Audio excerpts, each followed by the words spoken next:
Sir, good afternoon from Bombo Radio Malay-Balay Bukidnon. Sir, pwede ba na mo masayran, sir, kung pila na nakabuok ang nahimong disgrasya nga natigayon diri sa Dakbayan sa Malay-Balay nga na-record sa to ang TMC Malay-Balay?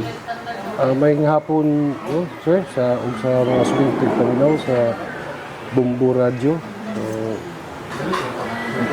Kabayan sa itong vehicular traffic accident, sumala sa report nga natulakuha dito sa may traffic section sa Philippine National Police, Malay-Balay City Police Station. Ang natala nga aksidente gikan atong Enero hangtod Abril ng tuig 2026, doon natala nga 329 ka vehicular traffic accidents. Okay, sir, isa yung mga mostly ang mga causes, sir, ay kinibitang usually ga-accident sir, accident.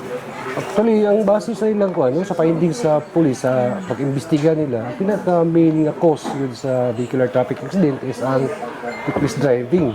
Wala pagbantay samtang kamaniho. So, napunti natala ang mga kaso nga aksidente panahon sa nga nakainom, no?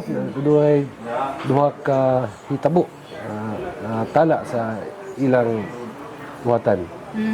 Sir, pero mga sagad nga mga aksidente nato, sir, kanang unsa bala sila, mga sakyanan bala sila or mga motor? Unsa ang sagad nga daghan kaayos katanan? Nag-una gid atong mga motorsiklo, sir, bahin sa itong aksidente. Kaya sila magid ang pinaka-prone sa aksidente. So, bisundan din na siya sa mga sedan, mga kotse, mga mga trucks. Sir, kanay same gapon sa una, sir, nga mga nalamigan, sir, kanay mga dili kompleto mga documents, mga walay helmet.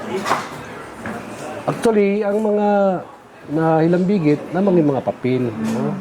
Pipila po na po yung mga expired, na po yung mga wala driver's license, na binagid sa maliw sa motor. Then, sa natala sa mga fatal incidents rin sa Malay-Balay, nabinagid sa motor nga katong wala magsuot ng mga safety helmet. Okay, sir, dapat yung mga intervention sa TMC, sir. Ang ginabuhat sa TMC sa Malay-Balay, ang ginapangusgan na ito ang pag-conduct ng mga checkpoint, no?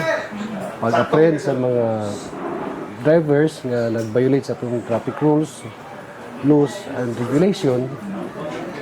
Kung ipahimangnuan sila nga kanunay, mag-amping sila ang pagmaniwa.